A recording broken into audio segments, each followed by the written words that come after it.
lequel Jésus est appelé par les Juifs Ben Estad, c'est-à-dire le fils de la prostituée. Il est également appelé imposteur, et je pense que toute personne qui a étudié le Talmud et les autres livres, il connaît le sort qui est réservé à Jésus-Christ. Donc les Juifs ne reconnaissent pas en lui comme étant leur Messie, ils ne croient pas en lui. Et ils disent donc au moment où nous parlons pour les Juifs, Jésus serait en enfer, n'est-ce pas, où il serait en train, n'est-ce pas, de subir les conséquences de son imposture en tant que faux Messie. Donc ils l'ont carrément sous-estimé. Quant aux chrétiens, ils l'ont surestimé. C'est-à-dire aujourd'hui, comme je venais de le dire ici, il y a des chrétiens, ils sont pitoyablement divisés sur la personne de Jésus. Mais je pense qu'avec déjà mon co-débatteur qui est en face de moi, lui, il croit que Jésus est Dieu. N'est-ce pas? Il croit que Jésus est Dieu. D'où le thème la divinité de Jésus. D'où le thème la divinité de Jésus. Qu'il est à la fois Dieu, Fils de Dieu, ainsi de suite. Est-ce que vous comprenez? Et ils vont plus loin, les chrétiens. Mais nous, les musulmans, nous avons une position du juste milieu. Nous ne disons de Jésus que ce qu'il a dit de lui-même. C'est pourquoi aujourd'hui, j'aimerais dire à mon co-débatteur qui est en face de moi que personne d'entre nous ne saura être plus éloquent que Jésus-Christ lui-même pour nous départager sur cette question. Parce que le premier point, comme disent les sages, le premier point, le point de départ pour connaître quelqu'un consiste à l'interroger pour savoir ce qu'il dit de lui-même. Jésus a prêché. Et si réellement nous aimons Jésus, Jésus a dit dans Jean chapitre 14, verset 24, celui qui ne m'aime pas ne garde point mes paroles. Donc j'aimerais ici que les frères me prouvent son amour envers Jésus-Christ en se référant, n'est-ce pas, à ses propres déclarations, en me présentant les propres déclarations de Jésus-Christ qui lui conféreraient, n'est-ce pas, les droits à la divinité. Mais moi j'ai dit, ça n'existe, il n'y a aucun verset sortant de la bouche de Jésus-Christ dans l'évangile qui lui confère les droits à la divinité. Les gens sont simplement victimes de la constipation spirituelle. Donc ils digèrent mal la Bible. D'accord. Vous avez fait 4 minutes. Alors, 4 minutes évangélique. C'est une minute. Une minute, vous aviez encore. Ah bon, je vais... vous allez accentuer. La minute qui est restée. Donc, pour nous, ce que nous aimerions faire comprendre à nos frères, c'est que Jésus-Christ est un prophète de Dieu. Il est un messager de Dieu, l'un des plus grands messagers de Dieu. Nous croyons à lui, nous croyons à sa naissance miraculeuse, nous croyons au miracle qu'il a opéré par la permission de Dieu. Il est cité plus de 79 fois dans le Saint-Coran, comme nous n'avons jamais cessé de le dire. Mais là où ça ne marche pas entre nous et nos frères chrétiens, c'est que nous disons Jésus-Christ n'est pas Dieu. Parce que lui-même ne s'est jamais présenté comme étant Dieu, et le Dieu qu'il a envoyé ne l'a jamais présenté comme étant Dieu. Donc les musulmans seront très satisfaits d'entendre de la bouche de leurs frères Sonny, qui est un Africain comme nous, parce que nous sommes là, nous aurons entre nos mains des livres qui ont été un livre qui est destiné aux Juifs. Alors nous devons faire très attention de les regarder à travers des lunettes africaines ou congolaises. Donc nous serons satisfaits, très contents d'entendre de la bouche de notre frère des versets qui sortent de la bouche de Jésus-Christ qui lui confère le droit. Super. Allez, évangéliste Sonite. Bon, rapidement, monsieur le journaliste, je voudrais bailler 2 choses avant d'entrer dans le vif du sujet. Il a dit que les chrétiens sont lamentablement divisés. Mais succinctement, je voudrais présenter ici 3 Corans qui concernent les musulmans. Un Coran des Ahmadiyya et un Coran de l'islam dans lequel ils sont. Et ici, j'ai un autre Coran. Donc il y a... Et si vous lisez ces 3 livres-là, il y a des contradictions beaucoup. Mais ce n'est pas le thème d'aujourd'hui. S'il veut, eh bien nous engagerons un débat sur ça, sur les contradictions, et il sera sérieusement renversé. Bien. Une autre chose que je voudrais balayer. Jésus-Christ est ce Dieu qui a pris la forme humaine. Selon Philippiens 2, chapitre 5, Jésus-Christ est mort. Puisqu'il a parlé, il a dit que le Dieu ne peut pas se faire massacrer par sa propre création. Mais Jésus-Christ n'est pas mort en tant que Dieu. Il faut qu'il lise Ésaïe 53. Là, il s'agit, Ésaïe 53 parle de la mort du Christ. Parce que Colossiens 2,9 dit, en lui, il y avait la plénitude de la divinité. Donc Jésus a joué plusieurs rôles. Donc il s'embrouille dans la Bible, et c'est avec raison que le Coran dit que si vous avez des difficultés à comprendre la parole, consultez les chrétiens. C'est avec raison. Mais je voudrais qu'on aille rapidement dans le vif du sujet. Dieu s'est toujours révélé aux hommes dans sa théophanie et dans ses attributs. On n'a pas besoin que Dieu dise que je suis Dieu pour qu'on croie. Parce qu'aujourd'hui, il y a des gens qui se font passer pour des dieux. Il y a des gens même qui se font passer, dernièrement en RDC. Lui connaît, c'est un Congolais de l'autre côté. Il y a un candidat qui s'est autoproclamé président. Mais le prophète Mukungubila. Non, un autre pendant les élections là. D'accord. Alors, il s'est autoproclamé président. Mais comme il n'a pas les attributs d'un président, il ne l'est pas.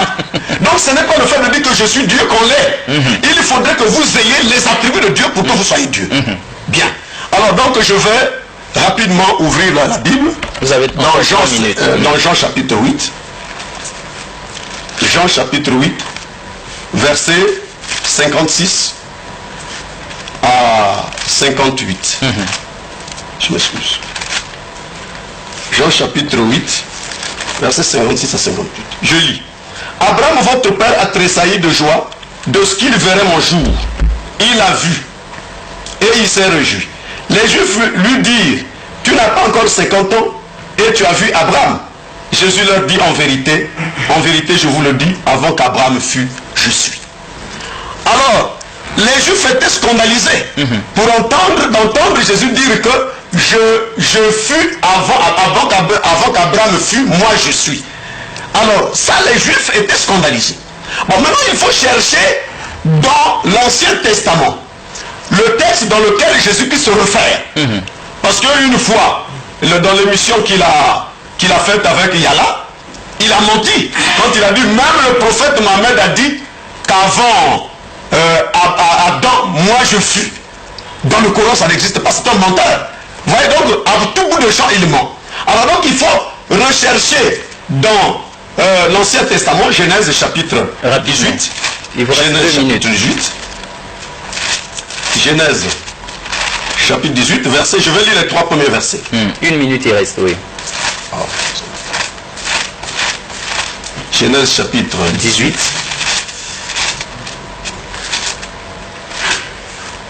Genèse chapitre 18. Oui, l'Éternel lui est apparu parmi les chênes de Mamré, comme il était assis à l'entrée de sa tente pendant la chaleur du jour. Il leva les yeux et regarda, et voici 3 hommes étaient debout près de lui.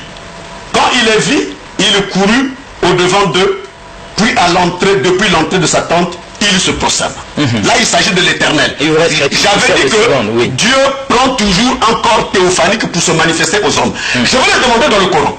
Parce que dans le Coran, il y a des hommes qui ont vu Dieu face à face dans la chair. Dans le Coran. Dans le Coran, je vais le démontrer. D'accord. Alors, donc, c'est des vérités que lui ne peut pas nier. Super. Alors, Abdul Madid, 5 minutes et quelques secondes. Oui, je voudrais d'abord, si pas supplier mon frère, mais lui demander de rendre un peu ces débats classiques et professionnels.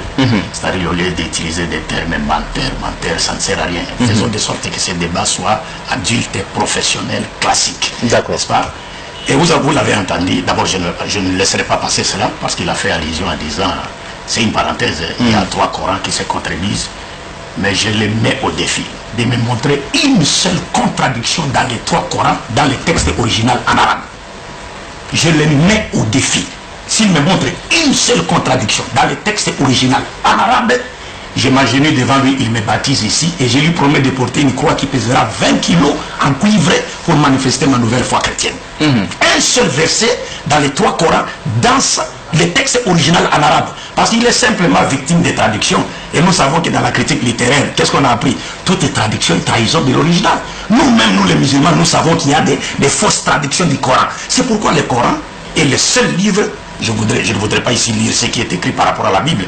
Vous pouvez regarder l'introduction de la Bible, Tombe, Jérusalem, comme français Coran. Les textes originaux de la Bible en hébreu n'existent plus. Mais le texte original du Coran en arabe existe. Et si vous voulez montrer des contradictions dans le Coran, il faut les lire en arabe. Et nous sommes là pour vous apprendre cela, Inch'Allah. Heureusement qu'il est en train de chercher à se faire tristement célébrer. 2. Je l'ai mis au défi de me montrer un seul verset sortant de la bouche de Jésus qui lui confère le droit à la divinité. Bien sûr, il a cité Jean chapitre 8, j'y reviendrai. Mais il a commencé par citer Paul dans Philippiens, qu'il n'a même pas compris. Parce que Paul n'a jamais conféré à Jésus le droit à la divinité. Paul lui-même dit dans 1 Timothée 2,5, il n'y a qu'un seul Dieu et un seul médiateur entre Dieu et les hommes, Jésus-Christ homme. Et Paul dit dans 1 Corinthiens chapitre 11 verset 3, je veux cependant que vous sachiez que Christ est le chef de tout homme, l'homme est le chef de la femme, et Dieu est le chef de Christ. Paul a été plus que clair, et je l'ai compris encore d'autres. D'abord, je vais donner un cadeau. Regarde, je vais lire un verset dans Galates chapitre 1, c'est un passage de Paul. Galates, avant qu'on ne frise les poissons par sa propre graisse, selon Jean chapitre 8, qu'il a cité, mais qu'il ne comprend pas. Galates chapitre 1 nous dit ceci. Paul dit, Paul apôtre, non de la part des hommes, ni par un homme, mais par Jésus-Christ et par Dieu le Père qui l'a ressuscité d'entre les morts. Il dit par Dieu le Père qui l'a ressuscité d'entre les morts. Il faut être loufoque pour croire que Jésus-Christ est lui-même le Dieu qui l'a ressuscité d'entre les morts. Il faut être loufoque. Parce que Paul dit par Jésus et par Dieu le Père qui l'a ressuscité d'entre les morts. Qui a ressuscité Jésus d'entre les morts? C'est Dieu le Père. Selon la croyance des chrétiens et selon la croyance de Paul. 2. Il cite Jean chapitre 8 qu'il ne comprend pas. Maintenant on va lui donner une petite leçon. Je vais prendre le même chapitre 8. Vous avez 2 minutes pour le faire. Je commence au verset 37, au verset 40 de Jean. Et puis, verset 40, Jean chapitre 8, verset 40. Écoutez ce que Jésus dit dans le même passage. Il dit ceci, s'adressant aux Juifs.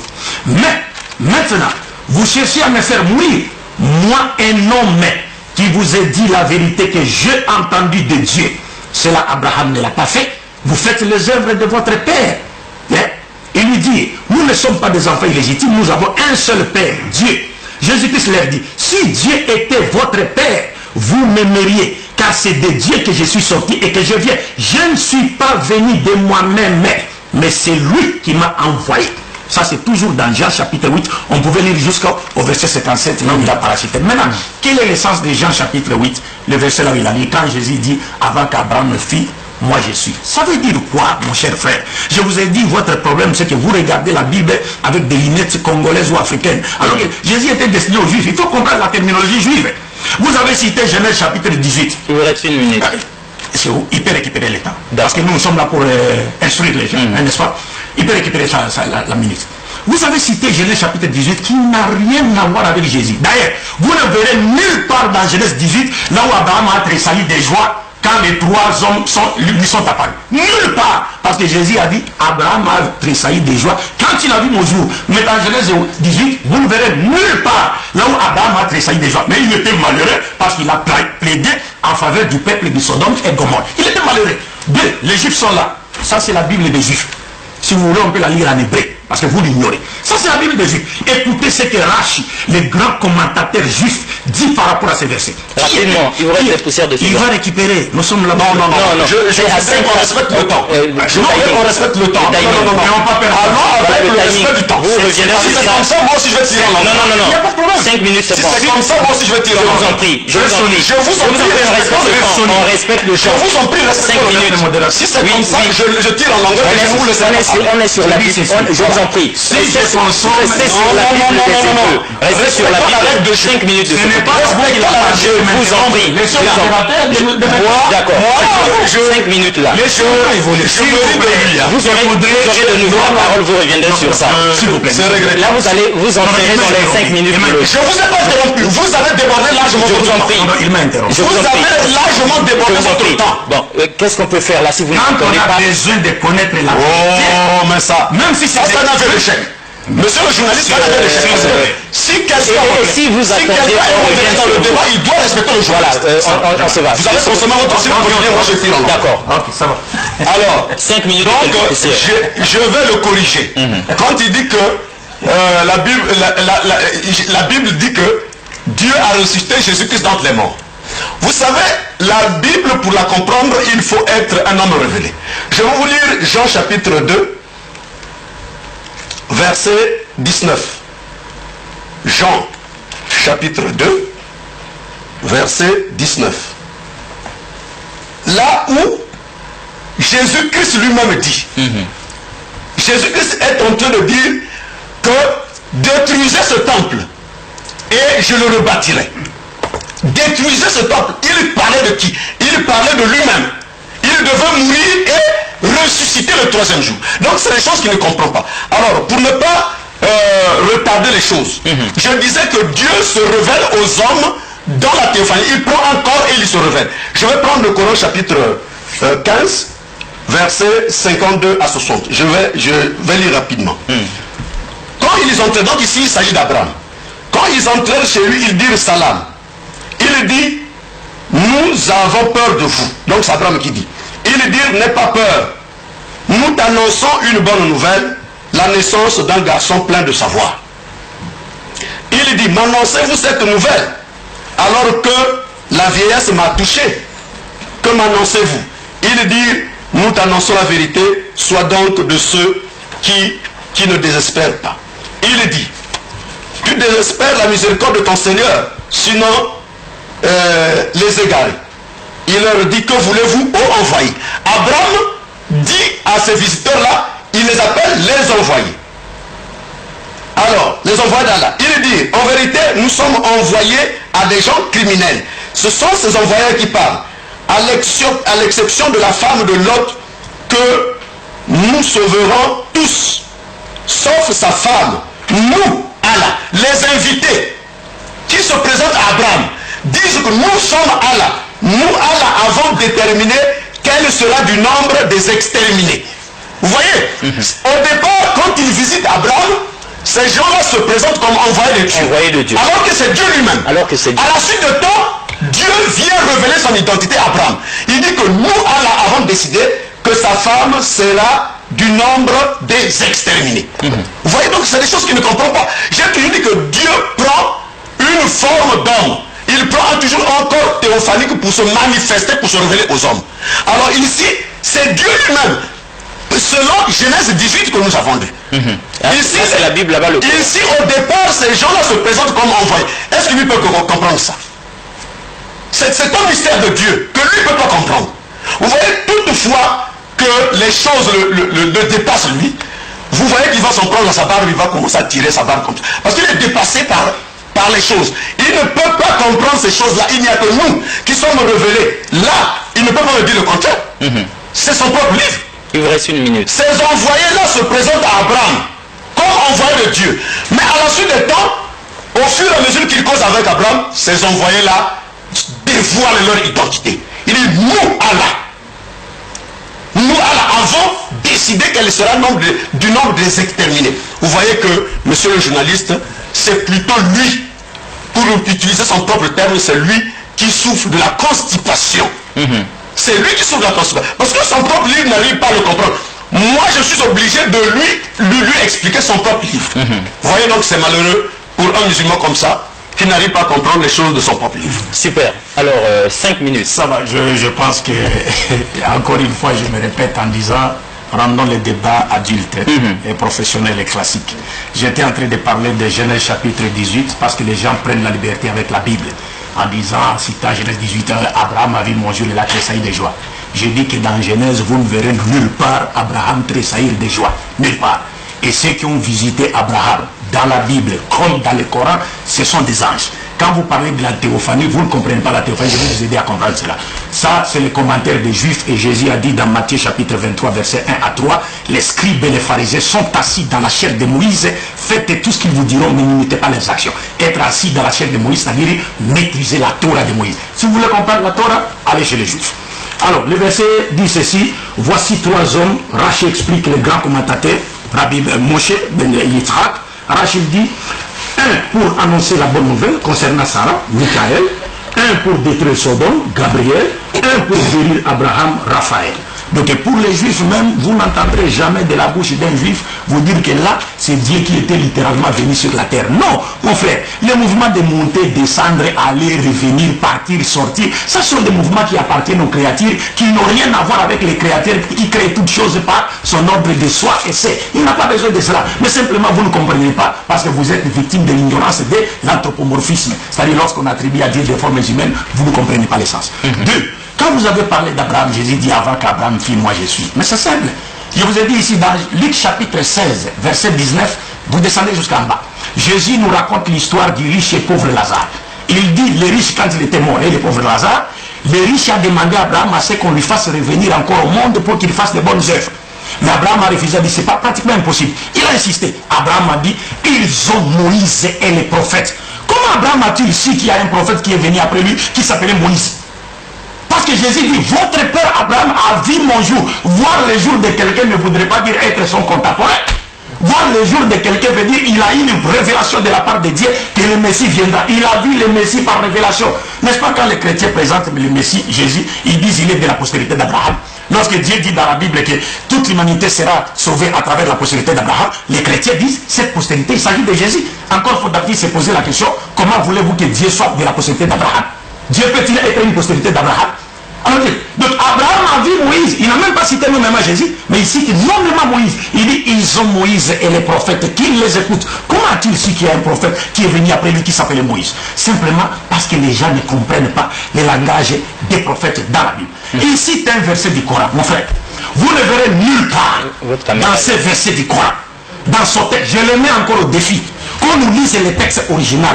Vous ne verrez nulle part là où Dieu dit dans les textes coraniques Nahnu Allah. Ça n'existe pas dans le Coran. Mais Dieu a toujours utilisé le pluriel, comme il a utilisé dans la Bible. Le pluriel de majesté, pas le pluriel d'ensemble. Et il envoie ses anges, ce sont ses envoyés qui sont là quand vous parlez de la théophanie. C'est là où vous ne comprenez pas ce que c'est que la théophanie. Nous, musulmans, nous croyons à cela.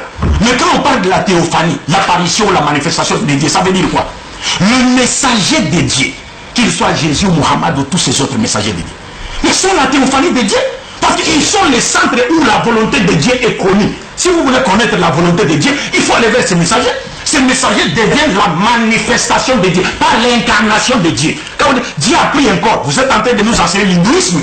La parole de Dieu n'a rien à voir avec l'hindouisme, parce que l'incarnation, c'est un être spirituel qui s'incarne dans un corps matériel. Dieu est contre cette idée-là. Dieu a prêché la manifestation, qui n'a rien à voir avec l'incarnation, parce que ce sont des concepts qui sont en flagrante contradiction. La manifestation reflète les principes sans pour autant être les principes. C'est comme le fait qui reflète la cause sans pour autant être la cause. On ne peut pas dire du fait de le fait qu'il est la cause. Non, le fait est la cause, mais le fait n'est pas la cause. Et la cause existe sans le fait. Voilà comment on explique que la théophanie, ce sont des leçons élémentaires dans les domaines des religions comparées qui vous échappent. Je reviens sur mon défi. Une minute, il vous reste. Je vous lis quelques passages de Jésus, rapidement. Matthieu chapitre 10, verset 40. Jésus dit, celui qui vous reçoit me reçoit, et celui qui me reçoit reçoit celui qui m'a envoyé. Marc 9, 37. Jésus dit, quiconque reçoit en mon nom un de ses petits enfants me reçoit moi-même, et quiconque me reçoit non pas moi, mais celui qui m'a envoyé. Jésus dit dans Luc chapitre 4, verset 18, l'Esprit du Seigneur est sur moi, parce qu'il m'a oint pour annoncer une bonne nouvelle aux pauvres. Il m'a envoyé pour guérir ceux qui ont le cœur brisé, ainsi de suite. Luc chapitre 4, verset 43, Jésus dit ceci, mais il leur dit, il faut aussi que j'annonce aux autres villes la bonne nouvelle du royaume de Dieu, car c'est pour cela que j'ai été envoyé. Dans Jean chapitre, je saute un peu les points rapidement, je saute dans Jean chapitre 12, verset 40, Jésus dit ceci, 44 à 50, Jésus dit, or, Jésus s'était écrié, celui qui croit en moi, non pas à moi, mais à celui qui m'a envoyé. Et celui qui me voit celui qui m'a envoyé. Je suis venu comme une lumière dans le monde, afin que quiconque croit en moi ne demeure pas dans les ténèbres. Si quelqu'un attend mes paroles et ne les garde point, ce n'est pas moi qui le juge, car je ne suis pas venu pour juger le monde, mais pour sauver le monde. Celui qui me rejette et qui ne reçoit pas mes paroles a son juge. La parole que j'ai annoncée, c'est elle qui le jugera au dernier jour, car je n'ai point parlé de moi-même. Mais le Père qui m'a envoyé m'a prescrit lui-même ce que je dois dire et annoncer, et je sais que son commandement est la vie éternelle. C'est pourquoi les choses que j'ai dit, je les dis comme le Père me les a dites. Mon cher frère, je termine. 5 minutes, c'est fini. Non, mais c'est fini, on a été tolérant. Regardez, 5 minutes, vous allez conclure. Vous terminez, vous avec une phrase. C'est malheureux quand quelqu'un... Une phrase à toi. La phrase c'est laquelle? Oui. Dans tous les passages que je viens de vous citer, ce plus de 50, dans lesquels Jésus se présente comme étant celui qui a été envoyé par Dieu. Mais en tout cas, si Jésus est Dieu lui-même, alors qu'il se présente ici comme celui qui a été envoyé par Dieu, mais il n'y aura pas de plus grand hypocrite que le monde n'a jamais connu comme Jésus. Super. Parce qu'il sait qu'il est Dieu. Monsieur le journaliste, c'est un évangéliste. C'est vraiment un aveugle. Est-ce que lui, monsieur Abdou Madid, est plus explicite que le Coran? Le Coran ici nous parle de ces envoyés qui sont venus à Abraham. Au départ, ils se sont présentés comme envoyés. Mais à la suite de temps, ils ont révélé leur identité. Dans les chapitres. Vous ne connaissez pas? Non, dans les chapitres. Vous êtes docteur, vous connaissez le Coran. Vous ne connaissez pas la citation? Vous ne connaissez pas la citation? C'est malheureux. C'est malheureux. Alors, donc ici, il est tout simplement qu'on lui apprenne que l'envoyé Dieu, c'est son propre envoyé. Dieu peut s'envoyer lui-même. Parce que ici, nous avons, le texte est clair. D'abord, le Coran dit, dans la sourate 41, verset 3, que le Coran est un livre clair. Le Coran est un livre clair. Donc les versets du Coran sont clairs. Lui, quand il dit qu'il faut lire les textes originaux, mais c'est malheureux. Donc ces théologiens qui ont expliqué, qui ont traduit ce Coran, ils sont moins intelligents qu'Abdoul.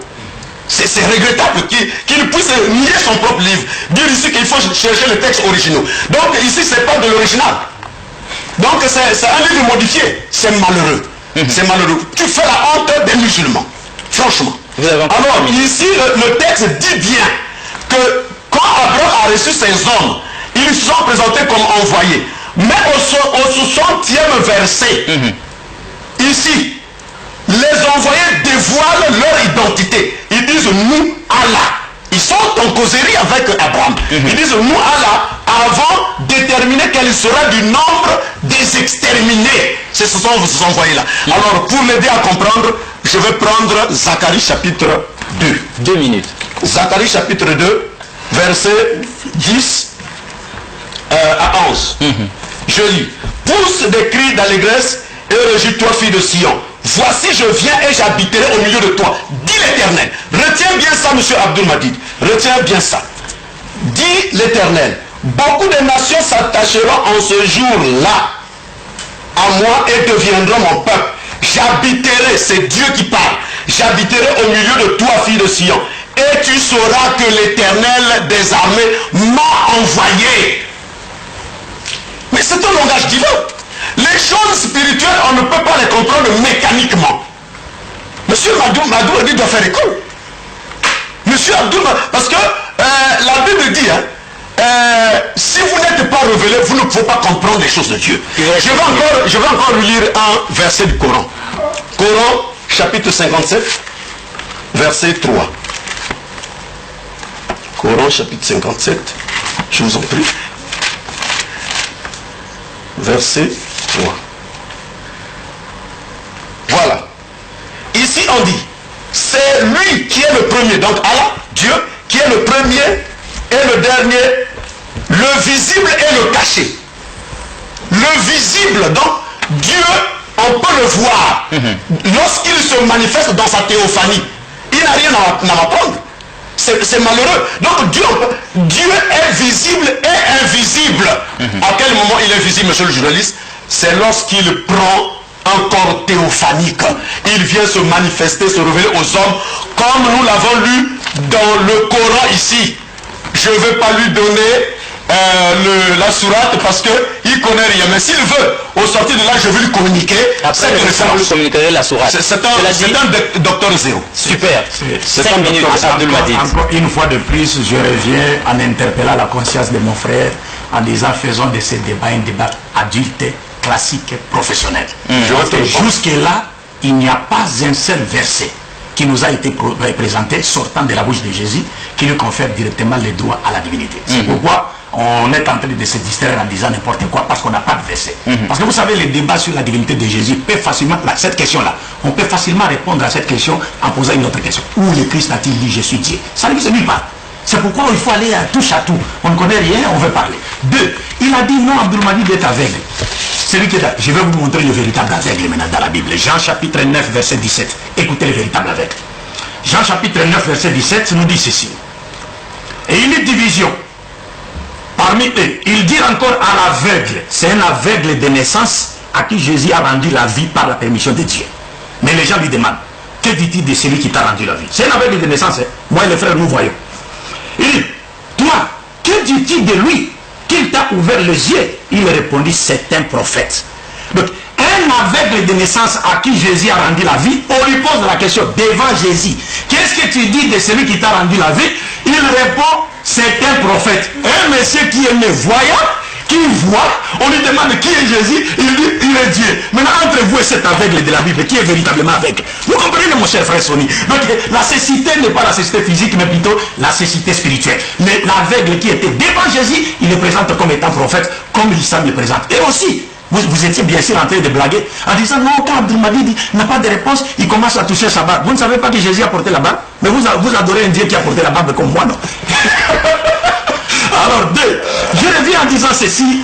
Ce que le frère n'a pas compris, il touche à des versets qu'il ne comprend pas. Il parle il dit Dieu prend un corps. Toujours il revient sur la théophanie. J'ai dit il faut comprendre la théophanie. Qu'est-ce que cela veut dire? Oh, Dieu a pris un corps. Écoutez ce que Jésus dit. Dieu prend un corps, il vient. Mais qu'est-ce que Jésus enseigne? C'est le Christ lui-même, parce que nous aimons Jésus plus que les chrétiens. C'est pourquoi nous nous référons toujours à ces paroles. Pour confirmer la justesse de ce que nous sommes en train de dire. Qu'est-ce que Jésus dit ici? Au verset 37. Il dit ceci. Il dit, moi j'ai un témoignage plus grand que celui des gens. Car les œuvres que le Père m'a donné d'accomplir. Le Père, c'est-à-dire Dieu, m'a donné d'accomplir, ces œuvres même que je fais témoignent de moi, que le Père m'a envoyé. Une fois de plus, il se présente comme étant un envoyé de Dieu. Il dit ceci. Il ajoute en disant, il dit, et le Père qui m'a envoyé a lui-même rendu témoignage de moi. Vous n'avez jamais entendu sa voix, ni vu sa face. C'est ceci qui parle. Lui, on le voit, on entend sa voix. Mais il dit aux gens, vous n'avez jamais entendu sa voix, ni vu sa face. Maintenant, on va lui apprendre le Coran, parce qu'il pense connaître le Coran. Et puis, mais avant de lui citer, il me reste combien de minutes? 2 minutes. 2 minutes. Avant de lui citer le verset du Coran, je prends directement parce qu'il ne comprend pas la théorie. On a expliqué la théophanie comme étant le messager de Dieu qui est le centre où la volonté de Dieu est connue. Je donne directement l'exemple. Écoutez les Juifs qui n'étaient pas des païens, comme mon frère ici présent. Qu'est-ce qu'ils disent dans Luc chapitre 7, verset 16? Ils disent ceci. Ils disent, tous furent saisis, verset 14, tous furent saisis de crainte. Ils glorifiaient Dieu et disaient, un grand prophète s'est levé parmi nous et Dieu a visité son peuple. Vous voyez comment Dieu visite le peuple à travers les prophètes. Maintenant, il a cité le Coran, chapitre 7, 57, verset 3. Là où Dieu s'est décrit comme étant Awahir wal-Batu, c'est-à-dire les manifestes et les cachés. Mais ça veut dire quoi ça, être les manifestes et les cachés? Parce qu'après vous avez donné la leçon sur la théophanie.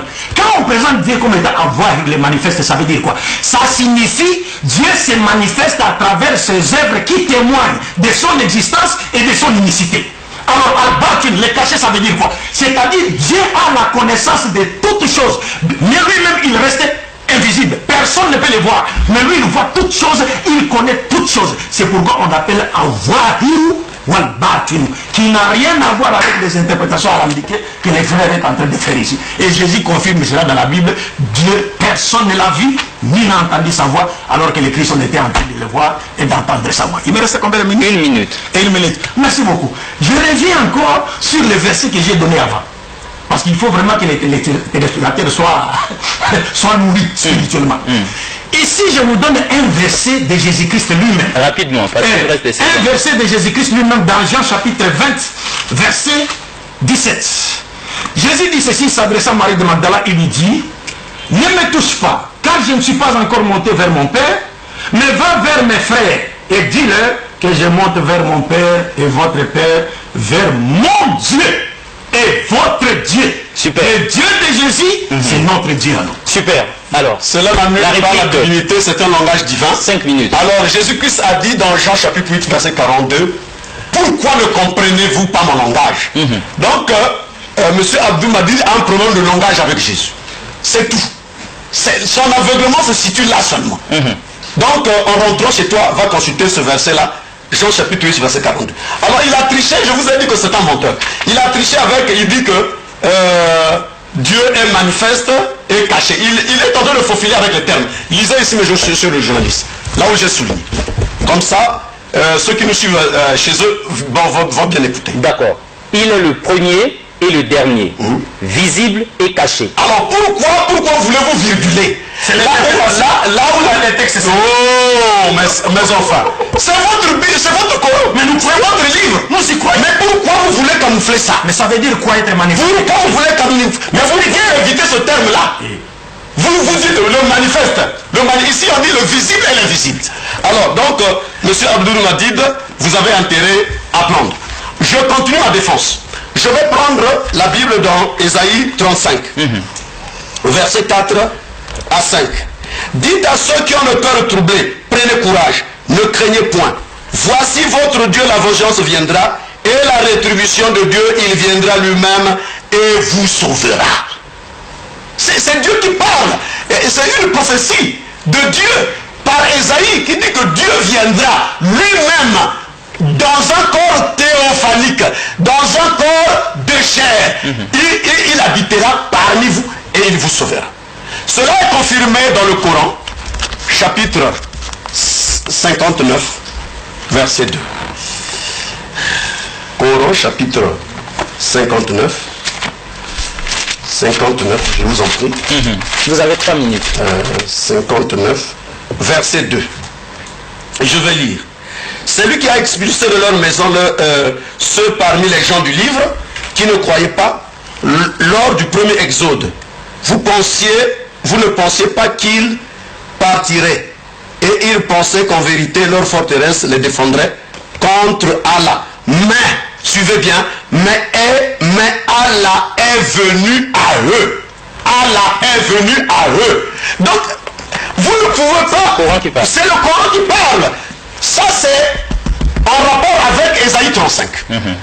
Là où Dieu donne la prophétie par son prophète dit, Dieu viendra et habitera au milieu de vous et il vous sauvera. Et ensuite, je vais continuer la lecture, monsieur le journaliste. 2 minutes.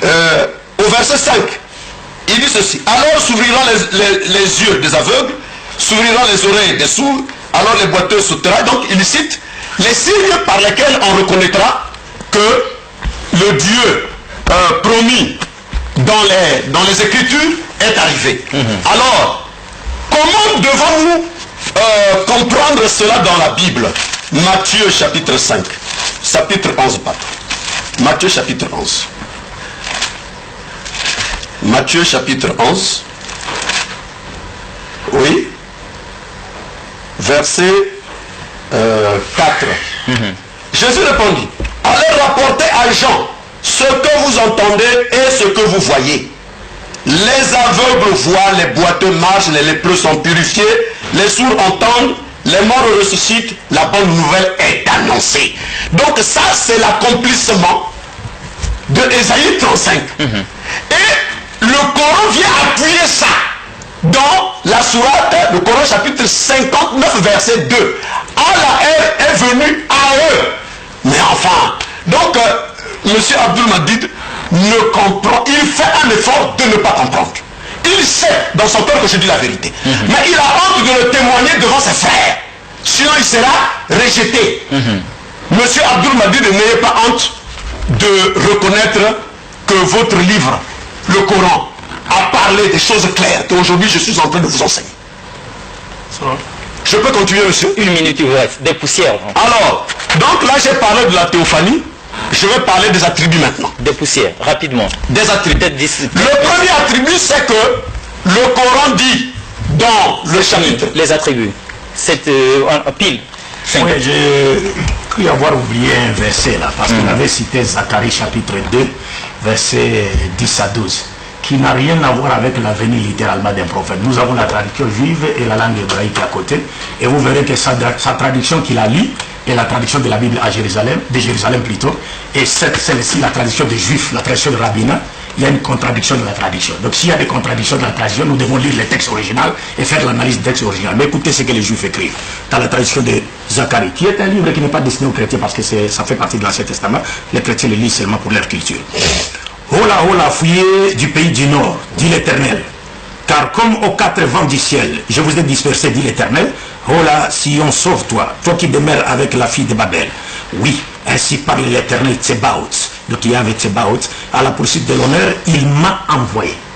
Si vous lisez ici, il m'a envoyé. Ici, il est question du prophète. On est en train de parler d'un prophète que Dieu envoie. Et il termine toujours ces phrases en disant, dit l'Éternel, dit l'Éternel, dit l'Éternel.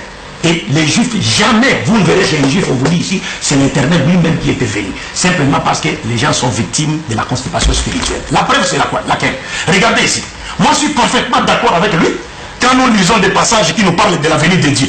Je suis d'accord avec lui, mais je dis, qu'est-ce que cela signifie? Lui, il s'accroche au littéral. C'est-à-dire, au lieu d'être vivifié par l'esprit, il se laisse massacrer par la lettre.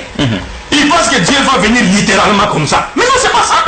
Qu'est-ce que signifie la venue de Dieu dans le langage des prophètes? Rappelez-vous que dans l'Ancien Testament, dans Genèse, Joseph a dit aux enfants d'Israël, l'Éternel vous visitera. Quand l'Éternel viendra vous visiter, vous apporterez avec vous mes os. Mais la visite, cette visite de l'Éternel s'est réalisée comment? Avec l'envoi de Moïse qui était venu pour libérer les enfants d'Israël. La venue de Dieu, ce n'est pas une venue physique, mon frère. Je vous ai dit ici que Dieu n'a pas besoin de faire des mouvements d'aller, venir, monter. Ça sont des mouvements qui appartiennent aux créatures. Mais il faut chercher à comprendre. Encore une fois, soyez reconnaissants que vous êtes en train de prendre des leçons gratuitement ici, sur le titre de religion comparée. Parce que vous restez sur le littéral. L'Éternel est venu. Mais oui, il est venu, mais qu'est-ce que signifie la venue de l'Éternel? C'est là le problème. Bon, vous avez cité Matthieu, chapitre 11. Vous avez cité le verset 4. Regardez toujours dans Matthieu. C'est Jésus-Christ qui vous parle. Toujours dans Matthieu. C'est le même Jésus. Au chapitre 11 que vous avez cité. Écoutez le verset 25. C'est que Jésus dit maintenant. Toujours dans Matthieu. Jésus dit ceci. En ces temps-là, Jésus prit la parole et dit, je te loue, Père, Seigneur du ciel et de la terre, de ce que tu as caché ces choses aux sages et aux intelligents et de ce que tu les avais révélées aux enfants. Il s'adresse à qui? À Dieu. Je te loue, Père, c'est-à-dire je te loue, Dieu, Seigneur du ciel et de la terre. C'est Dieu qui a créé le ciel et la terre. Rabbu samawati wal ardi. Mais quand les frères me parlent de la venue littérale de Dieu, directement il devient comme un païen. Parce que dans Actes des Apôtres, chapitre 14, à partir du verset 8 jusqu'à 20, c'est là où nous lisons que quand Paul et Barnabas ont accompli un miracle, ils ont guéri un impotent, n'est-ce pas? Les païens voyant cela, ils ont dit de Paul, les dieux sont descendus sur la terre sous forme humaine. C'est la même chose. Ils croient que Jésus est Dieu venu sur la terre sous forme humaine, comme les païens. C'est pourquoi dans les anciens dictionnaires, vous trouverez le mot pagano-chrétien, c'est-à-dire des doctrines qui sont similaires et au christianisme et au paganisme. Je prends maintenant un autre verset de Jésus. Dans Jean chapitre 11, pour montrer un peu aux frères ce qu'ils ignorent. Hein? Et ça, ce sont des cours gratuits vraiment. Alors, il dit quoi? Lors de la résurrection de Lazare, écoutez ceci. Lazare meurt, Jésus vient, il apprend que son ami est mort. D'abord, il ignore même le lieu où son ami a été enterré. Il fallait que quelqu'un le prenne par la main pour aller lui montrer là. C'est comme ça, c'est comme s'il ignore le jour du jugement dernier. Lui-même l'a dit dans Marc chapitre 12, verset 32. Il dit le jour du jugement dernier, le jour dernier, personne n'est connu, ni les fils, ni les anges, si ce n'est le Père. Il ignore. Il a dit non, pas encore. Il a beaucoup parlé. Hein? Alors, Jésus arrive ici, mon frère, avant de ressusciter Lazare. Jésus lève les yeux au ciel. Il dit, Père, je sais que tu m'exauces toujours. Mais si je parlais ainsi, c'est à cause de la foule qui est ici. Afin qu'elle croie, c'est toi qui m'as envoyé. Mais ses frères, un païen, mécréant, il ne veut pas croire que Dieu a envoyé Jésus. Jésus te dit, je t'ai envoyé. Lui, il continue à dire, Jésus est Dieu. Vous savez que Jésus était descendant d'Abraham par Isaac. Les Arabes sont descendants d'Abraham par Ismaël. Donc, ils sont des cousins de Jésus. Donc, vous adorez les cousins des Arabes. Vous adorez les cousins des Arabes. Est-ce que vous comprenez? Donc, c'est plus que clair. Nous disons, il n'y a aucun verset dans lequel Jésus s'est conféré le droit à la divinité. Les gens sont simplement victimes de la constipation spirituelle parce qu'ils digèrent mal la Bible. Et il ne faut pas confondre la Bible avec le Coran. Si nous interprétions le Coran comme vous le faites avec la Bible, on aurait créé beaucoup de mosquées. Vous voyez, chez vous les chrétiens, quand quelqu'un dort, il se réveille le matin, il se déclare prophète. Mais chez nous, ça n'existe pas ça. Parce qu'il faut avoir fait des études, des longues années pour apprendre le Coran. Super. On atterrit là. D'accord, mesdames et messieurs, pour que vous vous positionniez bien et que vous compreniez, parce que lorsque vous êtes en train de voir parler, regarder Abdul Madid, son regard est orienté quelque part parce que vous ne voyez que les 3 personnes sur le plateau, mais ici, en face de nous, il y a 16 personnes attentives, des chrétiens et des musulmans, et donc le débat est suivi et par les 16 qui sont en face de nous, derrière les caméras, et par tout le monde à la maison. Donc, le regard d'Abdul Madid s'explique. Parce qu'au fait, il s'adresse à la fois à nous et à ceux qui sont dans le studio. Comprenez ça. Allez, la réplique. Monsieur le journaliste, nous n'avons jamais refusé que Jésus-Christ est l'envoyé de Dieu. C'est un mystère. Nous n'avons jamais refusé ça. Nous n'avons jamais refusé que Jésus-Christ est prophète. Mais Colossiens 2,9 dit en lui, il y a la plénitude de toute la divinité. Moi, je lui ai pris un exemple dans son propre livre, le Coran. Là où Dieu vient visiter Abraham. Au départ, il se présente comme envoyé. À la suite des temps, il se dévoile. Il dévoile son identité. Il dit, moi je suis Dieu. Vous voyez, là il tombe. Il ne peut pas se tenir debout ici. Il va tomber. Il ne peut pas se tenir debout dans son propre livre. Il va tomber parce que là, il n'y a pas de soutien. Il ne peut pas se mouvoir ici. Alors, moi, je dis ceci, que c'est plutôt lui qui doit apprendre auprès de moi parce qu'il y a un verset du Coran qui lui confère le droit de consulter les chrétiens. Bien. Alors, dans Matthieu chapitre 11 que j'ai lu, donc plutôt dans Ésaïe 35, on a donné les signes qu'il devait mettre en évidence ce Dieu-là lorsqu'il visiterait son peuple. Alors Jésus-Christ est venu et il a opéré ce miracle. Par ce miracle, nous avons compris. Tout le peuple a compris que c'est lui Dieu dont la prophétie a été faite dans Ésaïe 35. Donc M. Abdul Madid ne comprend pas. Maintenant je passe au... Je vais relever quelque chose plutôt, avant de passer aux attributs. Vous savez, dans ces petits jeux, j'ai suivi beaucoup de ces bandes. Hein. Il avait souvent dit que non, comment vous pouvez prier un Dieu qui prie. Hein, Dieu prie, bon, Dieu prie, comment vous pouvez. Mais dans son propre livre, hein, le Coran chapitre 33, verset 43, on a dit là-bas qu'Allah prie. Vous pouvez lire ça, parce que moi je cours derrière le temps, je dois faire l'économie de mon temps. Vous avez 3 minutes. Allah prie. Vous comprenez? Dans le Coran. Dans le Coran. Je donne ceux qui sont à la maison peuvent consulter le Coran. Donc ça n'annule pas la divinité de Jésus. Il a toujours répété ça. Maintenant, s'il se tient dans la vérité, qui le défend de ça? Parce que je vais le brandir son propre livre. Là, il ne peut pas se mouvoir ici, je vous assure. Bon, il y a une deuxième chose qu'il disait souvent. Il dit non, parce que Jésus-Christ a dit je ne connais ni l'heure ni le jour, seul le Père. Là aussi, je vais le corriger tout à l'heure. Dans le Coran chapitre 10, verset 21, le Coran dit que au dernier jour, les anges vont informer Dieu, vont informer Allah.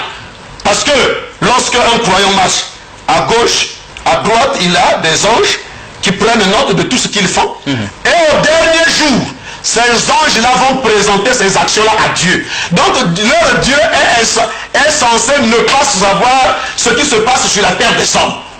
Donc il ne peut pas revenir sur ces arguments parce que dans ce livre ici, il ne peut pas se mouvoir. Là, je le lui interdis, il ne peut pas se mouvoir ici. S'il essaie, il tombe. Vous lui interdisez le Coran? Non, je le lui interdis parce qu'il ne peut pas se mouvoir. J'ai pris le Coran chapitre 15, verset 52 à 60, où les visiteurs d'Abraham au départ se présentent comme envoyés. Ça, c'est là la clé, toute la clé. C'est là où il tombe. Alors il ne peut pas se mouvoir. Donc je profite. Les attributs, le premier attribut, c'est que dans le Coran chapitre 4, verset 171, le Coran dit que Jésus-Christ est la parole de Dieu.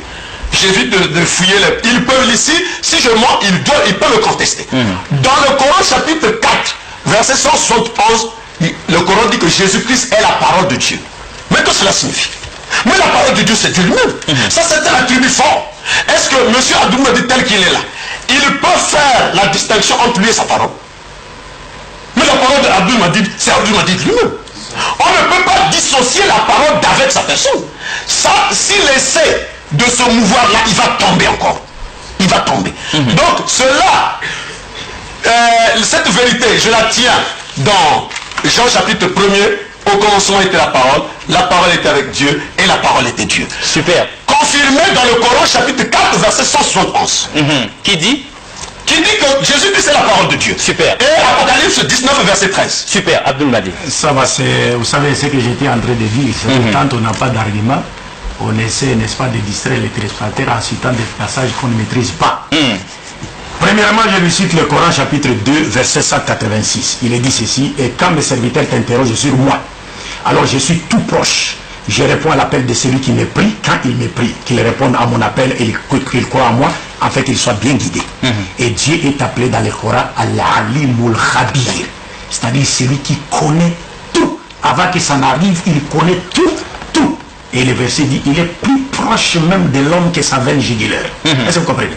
Mais quand il parle des anges qui écrivent, mais il ignore que la Bible nous parle des livres sur lesquels seront inscrites les actions des hommes. Apocalypse chapitre 20, verset 12. Parce qu'avant d'enlever la paille qui est dans l'air de ton ami, ôte d'abord la poutre qui est dans ton nez.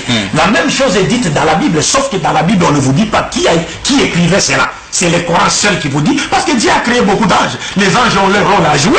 Le Coran nous dit, il y a des anges qui prennent note. Mais la Bible nous parle, tout comme dans le livre de Malachie, comme le livre de Daniel, Daniel chapitre 7, on vous dit, on a ouvert le livre, on a regardé les actions, tout ce que les hommes faisaient sur la terre, on a regardé et les hommes ont été jugés sur base de quoi? De leurs actions. Je prends... Vous avez 4 minutes encore. Oui. Apocalypse chapitre 20, verset 12. C'est ça ici. les jugements derniers. Ensuite, il est dit, ensuite, je vis les morts, grands et petits, debout devant les trônes. Des livres furent ouverts. Et notre livre encore fut ouvert, le livre de vie.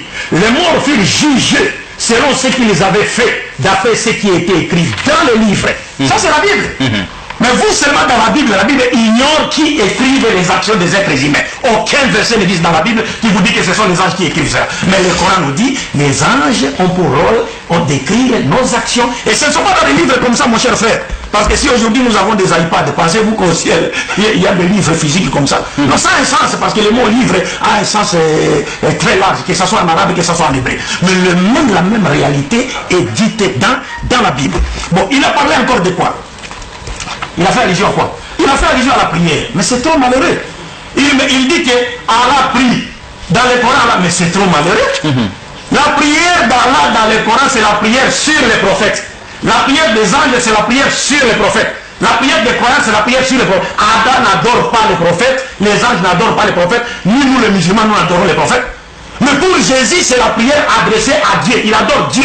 Il ne peut pas être lui-même Dieu et puis s'adorer lui-même. Luc chapitre 6, verset 12. Et puis on va expliquer ce que signifie Allah prie sur les prophètes. 2 minutes.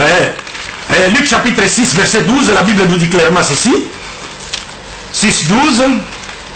En ce temps-là, Jésus s'est rendu à la montagne pour prier. Et il passa toute la nuit dans la prière à Dieu. Jésus prie Dieu, il adore Dieu. Mais Allah n'adore pas les prophètes. Ni il ne demande aux musulmans d'adorer les prophètes. Aucun musulman n'adore les prophètes. Et un musulman qui adore les prophètes, il meurt, il va en enfer. Qu'est-ce que signifie Allah prie sur les prophètes? Il faut comprendre les langues. Et d'ailleurs, le mot, si on lui posait même la question, quel est le terme utilisé dans les textes originaux, il ne sait pas. Il ne sait pas. J'ai le nom au défi. Quand on dit Allah prie les prophètes, ça dit il verse sa miséricorde sur les prophètes. Les anges, ils demandent des invocations pour que Allah verse sa miséricorde sur les prophètes. C'est ainsi, nous les musulmans, même quand vous avez suivi même Moustaz Bolo quand il fait ses prédications sur la chaîne nationale, il dit, je le fais ici moi, j'implore à Dieu de verser sa miséricorde sur son messager Mohammed. Ça n'a rien à voir avec une prière dans le sens de rendre culte à Mohammed. Mais Jésus rend culte à Dieu. Il a cité le Coran 4, 71 en disant, voilà, et le Coran appelé Jésus la parole de Dieu. Mais encore faudra-t-il connaître ce que signifie la parole de Dieu. Parce que le même verset est le fruit. Parce que dans le même verset, Dieu nous dit, est-ce que je peux lire le verset? Oui, c'est votre droit. Il vous reste des poussières de secondes. Ah bon, sinon je vais citer le verset. Dans le même verset, Dieu est en train de faire des reproches aux chrétiens en leur disant, n'exagérez pas dans votre religion. Le Messie, fils de Marie, n'était qu'un messager de Dieu. Ne dites pas de lui qu'il est Dieu, ou ne dites pas aussi qu'il y a 3 personnes en Dieu. Cessez de le faire. Parce que si l'amour vous trouvez dans cet état, vous allez rentrer en enfer. Le Messie n'est qu'une parole que Dieu a jetée à qui? À Marie. Qu'est-ce que signifie le Messie est appelé la parole de Dieu? Lui il dit, la parole d'Abdelmadid, c'est Abdelmadid. Oui, mais entre Abdelmadid et la parole, qui est le fait, qui est la cause? Qui fait que l'autre existe? C'est la parole qui fait que moi j'existe, ou c'est moi qui fait que la parole existe? C'est la question que je vous pose. Vous allez avoir une leçon maintenant. Super. Qui fait que la parole existe? Qui est le fait, qui est la cause? Parce que vous ne comprenez rien. Super. Alors après cela, je vais donner l'essence de la parole. Prier, c'est s'adresser à un être suprême. Qui lise la définition de la prière dans le dictionnaire. Prier, c'est s'adresser à un être suprême. Donc, quand on a pris, il doit s'adresser à un être suprême. Alors donc, il triche avec son propre livre. Allah prie. Donc voilà pourquoi j'ai dit que cela n'annule pas la divinité de Jésus-Christ, parce que ici Jésus-Christ est venu comme serviteur de Dieu. Nous ne le nions pas. C'est un mystère que personne ne peut comprendre si on n'est pas révélé par le Saint-Esprit. Il a cherché à débattre avec des gens pleins du Saint-Esprit. Nous sommes là. Donc voilà pourquoi nous lui enseignons son propre livre. Vous voyez? Bon, maintenant, j'ai dit que Jésus-Christ est la parole de Dieu. Il ne peut pas lui me donner la différence entre lui et sa parole. Il ne peut pas. Je vais donner. Lui et sa parole, il ne peut pas. Je vais donner. La parole d'Abdelmadid, c'est Abdelmadid. La parole est donnée. Parce avec vos paroles, si vous proférez des injures contre quelqu'un, il vous amène à la justice. Mais au travers de votre parole, on vous saisit. On vous met en prison. Parce que votre parole est liée à vous. C'est indissociable. Il ne peut pas dire le contraire ici. Donc, il est en train de nous amuser. Moi, je vais continuer avec les attributs. Les attributs que Jésus-Christ a dans le Coran et dans la Bible sont les attributs de Dieu. Et j'ai dit que Dieu n'a pas besoin de dire que moi j'ai Dieu, moi je suis Dieu pour qu'on croit en lui. On croit en Dieu à base de ses attributs. Sans les attributs de Dieu, Dieu n'est pas Dieu. Voilà. Alors, Jésus-Christ est sans péché, puisque c'est un attribut de Allah. Je vais prendre le Coran chapitre 62, 3 minutes. verset 1er. Celui qui est dans les cieux et celui qui est sur la terre glorifie Allah, le souverain, le pur, le puissant, le sage. C'est un attribut, la pureté. C'est un attribut réservé à Dieu. Mais si vous trouvez quelqu'un avec les attributs de Dieu, c'est qu'il est Dieu. Mais sur la terre des hommes, il n'y a pas un seul prophète qui a ces attributs-là, en dehors de Jésus, qui est le prophète par excellence, parce que c'est lui-même Dieu. Bon, donc dans le Coran, chapitre 19, verset 19, je cite seulement, ils vont lire, le Coran, chapitre 19, verset 19, dit que Jésus-Christ est pur, il est sans péché. En dehors des grands prophètes, je peux citer Abraham, je peux citer Moïse, je peux citer David, je peux citer Mahomet. Tous ceux-là ont des péchés. J'ai des références dans le Coran. Dans le Coran. Dans le Coran, j'ai des références. Parce que le temps le manque. Alors, vous avez 2 minutes encore. Pour Abraham, vous pouvez prendre le Coran, chapitre 26, verset 82. Je passe. Donc, c'est pour vous dire que si Jésus-Christ a les attributs de Dieu, c'est qu'il est Dieu. Il n'y a pas à faire débat. On reconnaît Dieu par ses attributs. C'est pas parce que quelqu'un vient dire moi je suis Dieu. À Kinshasa, partout ailleurs, il y a des hommes qui se passent pour Dieu. Est-ce que c'est pour autant dire qu'ils sont des dieux? Ils ne sont pas de Dieu. Le fait de dire que je suis Dieu, vous ne l'êtes pas si vous n'avez pas les attributs. Donc il ne doit pas amuser la galerie comme ça. Donc Jésus-Christ est ce prophète qui n'a pas de péché. Alors que Mahomet, puisque l'autre jour j'ai donné la sourate 48 verset 2, il a tenté de dribbler. Je lui donne encore une deuxième référence. Sourate Coran chapitre 40 verset 55. Qui dit implore le pardon pour tes péchés. Voilà, implore le pardon pour tes péchés. Donc il y a eu une différence, parce qu'eux ils veulent ramener Jésus-Christ au niveau d'un simple prophète. Voilà pourquoi, pour établir la divinité de Jésus, je suis obligé de parler des autres prophètes pour marquer la différence. Parce qu'il n'y a que lui qui a ces attributs-là. 1. Il est la parole de Dieu. 2. Il est sans péché. Le troisième attribut, je ne sais pas s'il y a encore le temps. Vous avez des poussières. Le troisième attribut, Jésus-Christ a le pouvoir de pardonner les péchés. Ça, c'est un attribut d'Allah. Si vous lisez dans le Coran chapitre 39, verset 53, on dit que Allah pardonne tous les péchés. Mais si nous rentrons dans la Bible, qu'est-ce que Jésus-Christ dit dans Matthieu chapitre 9, verset 6? Il dit, mon fils, que tes péchés te soient pardonnés. Donc là, il pardonne les péchés. Et dans Marc chapitre 2, verset Marc chapitre 2, verset 7. C'est l'atterrissage, oui, il dit. Marc chapitre 2, verset 7, Jésus-Christ a pardonné les péchés des hommes, et les gens, les juifs, connaissant qu'il n'y a que Dieu qui peut pardonner les péchés, il dit, qui es-tu? Car il n'y a que Dieu qui a le pouvoir de pardonner les péchés, mais le monsieur était déjà pardonné. Voilà sa grâce. Super. Je vais continuer avec les attributs. La réplique. Alors je reviens encore sur les versets du Saint-Coran. On a beaucoup joué avec ces versets, donc j'ai promis de lire ces versets aux téléspectateurs qui nous suivent.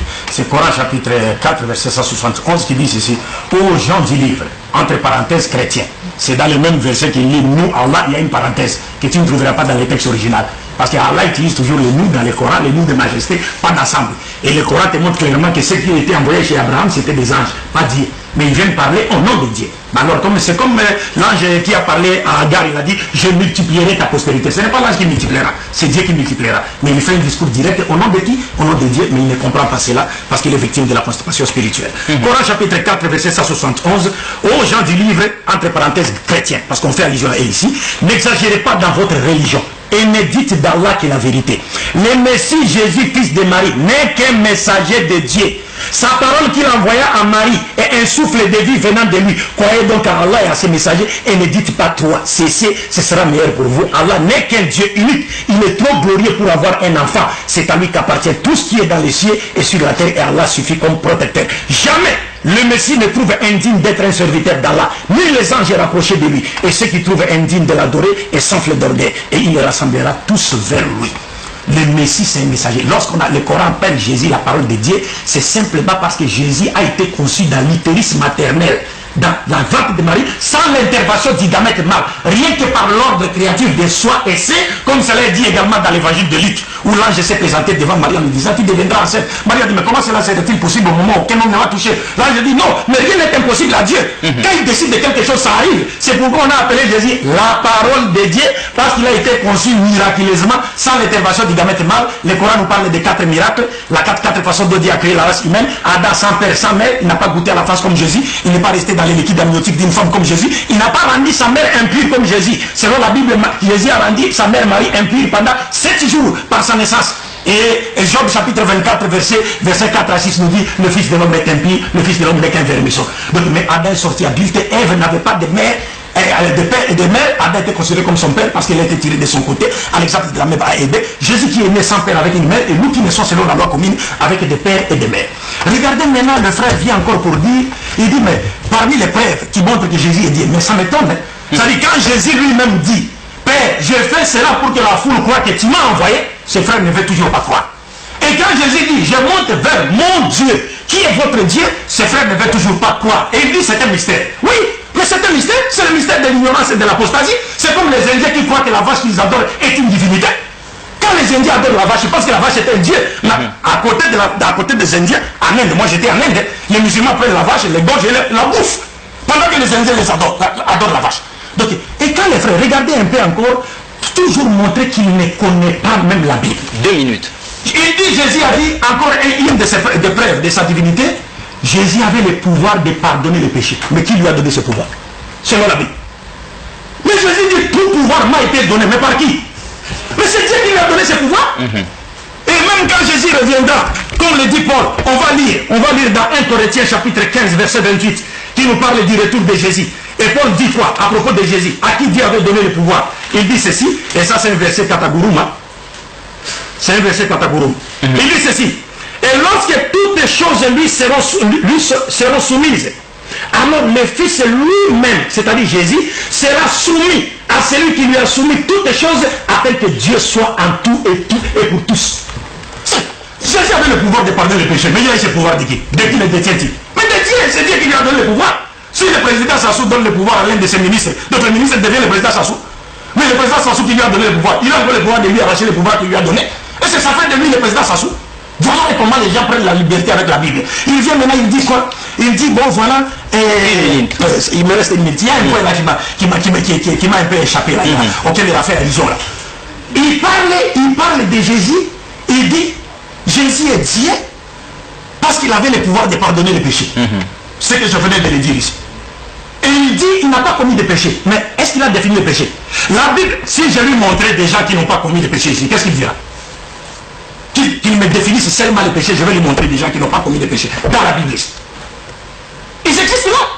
Parce que le péché, c'est quoi? Le péché, c'est la transgression de la loi divine telle qu'elle est définie par la Bible elle-même. Mais je lui montrerai ici des gens qui n'ont pas commis de péché. Est-ce que les prophètes également ont commis des péchés? Super. Les prophètes ne commettent pas de péché. Super. Vous êtes simplement victime de votre propre ignorance. Voilà. C'est-à-dire que c'est malheureux. Vous êtes simplement victime de votre propre ignorance. Non, c'est lui qui est victime de son ignorance. Le journaliste. J'ai bien dit que Jésus-Christ n'a commis aucun péché. Nous avons lu le Coran. Sourate 19, verset 19. J'ai dit que tous les prophètes, Abraham, Moïse, David, Mahomet, tous c'est des pécheurs. Et j'ai évoqué cet attribut divin dans le Coran. Dans le Coran, la sourate 39, 53 dit que Allah est pur. Allah pardonne les péchés. Donc si vous voyez quelqu'un en train de pardonner les péchés, c'est que c'est lui Dieu. Parce que même les Juifs étaient étonnés de voir un homme en train de pardonner les péchés. Ils ont dit, qui prétends-tu être? Puisqu'il n'y a que Dieu qui pardonne les péchés. Donc franchement, Monsieur Abdul Madid doit faire école. Alors je continue avec nos attributs parce qu'il risque de me retarder dans les choses. Bon, dans le Coran, chapitre 57, verset 3, on a dit que Allah a dit que je suis le premier et le dernier. C'est Allah, c'est un attribut. Hein? Je suis Allah a dit que je suis le premier et le dernier. Et dans Apocalypse chapitre 1er, verset 18, Jésus-Christ dit je suis le premier et le dernier. Dans la Bible, au chapitre Ésaïe 48, verset 12, Dieu dit je suis le premier et le dernier. Donc je suis en train d'établir des attributs de Dieu que Jésus-Christ a. Quel est, en dehors de Jésus, quel est cet autre prophète qui a dit je suis le premier et le dernier? En dehors de Jésus-Christ, qui est cet autre prophète qui a dit que moi je peux pardonner les péchés? Il n'y en a pas. Est-ce que Maman a pardonné les péchés? Est-ce qu'Abraham a pardonné les péchés? Est-ce que David a pardonné les péchés? S'il a des personnes qui nous les donnent. Mais moi je donne cet attribut-là qui est un attribut divin. Qui est un attribut de... Donc il ne peut pas nier ça. Il est devant une telle évidence qu'il ne peut pas s'en échapper. Il ne peut pas s'en échapper. Donc je suis en train de donner les attributs de Jésus-Christ. Vous avez tout le temps, vous avez encore 3 minutes. Ah, je suis en train de donner les attributs de Jésus-Christ qui sont les attributs divins. Alors, je donne encore un 5e attribut. Jésus-Christ a le pouvoir de modifier la loi. Il a le pouvoir de modifier la loi, de changer le cours des événements. Il a ce pouvoir-là. Donc, si vous lisez le Coran chapitre 3, verset 50, Jésus-Christ dit, je vous rends licite une partie de ce qui vous était interdit. Parce que nous savons que ne peut modifier la loi que le législateur, celui qui conçoit la loi, celui qui l'a conçue. Il n'y a que lui qui a le pouvoir de modifier la loi. Mais si vous voyez Jésus-Christ dans Matthieu chapitre 5, verset 38 à 39, Jésus-Christ dit, vous avez appris qu'il a été dit eux pour eux, dent pour dent. Mais moi je vous dis de ne pas rendre le mal par le mal. Ça veut dire que Jésus-Christ vient modifier cette loi. Et le Coran, je vais lire dans le Coran chapitre 2. 2 minutes. Dans le Coran chapitre 2, verset 106. Le Coran chapitre 2, verset 106. Bon, je vais lire le Coran, chapitre 2, verset 106. Vous pouvez lire, consulter le Coran à la maison. Si nous abrogeons un verset quelconque, nous en apportons un meilleur. Ça, c'est Allah qui parle. Si nous abrogeons un verset quelconque, nous en apportons un meilleur. Vous voyez que cet attribut n'est réservé qu'à Dieu, qu'à Allah. Mais Jésus-Christ, dans le Coran, chapitre 3, verset 50, il dit, je vous rends licite une partie de ce qui vous est interdit. Donc il défait la loi. Ce qui revient à dire que c'est lui Dieu. Parce qu'il n'y a que Dieu qui a conçu sa loi, il n'y a que lui qui peut la défaire. Aucun prophète ne l'a fait. Donc ce sont les attributs divins que aucun prophète n'a eu. Et M. Abdul Hadi ne peut pas nous contredire. Bon, le 6e attribut, je ne sais pas si j'ai rapidement des poussières de le 6e attribut que Jésus-Christ a, il a le pouvoir d'envoyer les prophètes. Il a le pouvoir d'envoyer les prophètes. Si vous lisez Matthieu chapitre 23, verset 34, il est dit, c'est pourquoi je vous envoie des prophètes, des sages, des scribes. C'est lui. S'il n'était qu'un envoyé, M. Abdul Hadi, si Jésus n'était qu'un simple prophète, comment pouvait-il parler comme ça? Mais ça, c'est un langage divin. Quand vous niez ça, c'est extrêmement dangereux. C'est l'atterrissage. C'est extrêmement dangereux quand vous niez ça. Non, moi, ça me fait vraiment plus que pitié. C'est-à-dire quand je vois que Et nous sommes à 10 minutes de la fin de l'émission. La personne s'acharne à ne pas comprendre. Quand il dit clairement que Jésus a le pouvoir de pardonner les péchés, et que ça a été clair dans la Bible, c'est-à-dire tout pouvoir m'a été donné par mon Père, c'est-à-dire par mon Dieu. S'il pardonne le péché, mais qui lui a donné ce pouvoir? Mais c'est Dieu. Mais ça ne change rien. Parce qu'il ne le faisait que pas de son propre gré, mais c'est parce que c'est Dieu qui lui a conféré ce pouvoir. Où est le mal? Parce qu'il a pardonné le pouvoir. Le péché par le pouvoir qui lui a été conféré par Dieu, il devient Dieu. C'est le même Dieu qui lui a donné ce pouvoir. Est-ce que vous comprenez? Et quand vous dites, bon, Jésus, parce que dans les mêmes versets du Saint-Coran qu'il est en train de lire, parce qu'il les comprend, les chapitres même les contredit, parce que les mêmes versets disent, Warasoulani la Bani Israël, c'est un messager de Dieu aux enfants d'Israël, Dieu dit, je l'enverrai aux enfants d'Israël ici. Tout le contexte est clair. Que c'est Dieu qui l'envoie. Et quand Jésus vient pour déclarer une loi caduque, une loi qui existait avant lui, mais ça c'est le propre des messagers de Dieu. Parce qu'en Israël, il y a les prophètes qui n'apportent pas la loi et les messagers qui apportent la loi, qui peut déclarer également caduque une loi qui est passée devant. Mais qui lui a donné ce pouvoir-là de déclarer caduque une loi qu'on a révélée avant lui? Mais c'est Dieu. C'est pourquoi Jésus te dit dans Jean chapitre 14, verset 24, celui qui ne m'aime pas ne garde point mes paroles, et la parole que vous entendez n'est pas de moi, mais du Père qui m'a envoyé. Qu'il pardonne le péché, qu'il déclare caduque certaines lois qui ont été révélées avant lui. Mais par le pouvoir de qui? C'est par le pouvoir de Dieu. Vous ne pouvez pas comprendre cela. Donc, ce que je reviens encore, parce qu'il faut, avec ce genre de personnes, comme Jésus le disait, il faut leur parler en parabole pour qu'ils comprennent. Et vous avez 4 minutes encore pour le faire. Si le président Sassou confère le pouvoir, son excellence le président Sassou, que Dieu le garde, confère un pouvoir, n'est-ce pas, à un ministre, et le ministre va, il pose des actions par le pouvoir qui lui a été conféré par le président, il devient le président. Mais ça veut dire quoi ça? Si vous ne pouvez pas comprendre ce que je suis en train de dire par rapport à son excellence le président Sassou, vous allez comprendre des choses spirituelles qui dépassent votre entendement. Le Christ a pardonné le péché, a fait ceci, cela par le pouvoir de Dieu. C'est pourquoi là, le verset que j'ai lu, on dit au dernier jour, il se soumettra lui-même à celui qui lui a soumis toutes choses. C'est ce que la Bible dit. Et quand les frères viennent, ils parlent, il cite, il dit, Dieu, on a dit de Jésus qu'il est l'alpha et l'oméga. Parce qu'on ne veut pas rentrer dans les histoires de péché. Parce que j'attends son frère demain. Son frère. Ça a rapport avec demain, le salut par Jésus ou par Mahomet. Les prophètes ne commettent pas le péché. Parce que si nous les hommes, nous savons choisir ceux qui peuvent gérer nos entreprises et nos sociétés sans nous voler, n'est-ce pas? À combien plus forte raison Dieu ne saura-t-il pas choisir ses prophètes qui ne vont pas tomber dans les péchés? Les prophètes ne commettent pas les péchés, ils commettent des erreurs. Donc nous allons voir cela demain, Inch'Allah, si Dieu le veut. Je ne voudrais pas anticiper ici.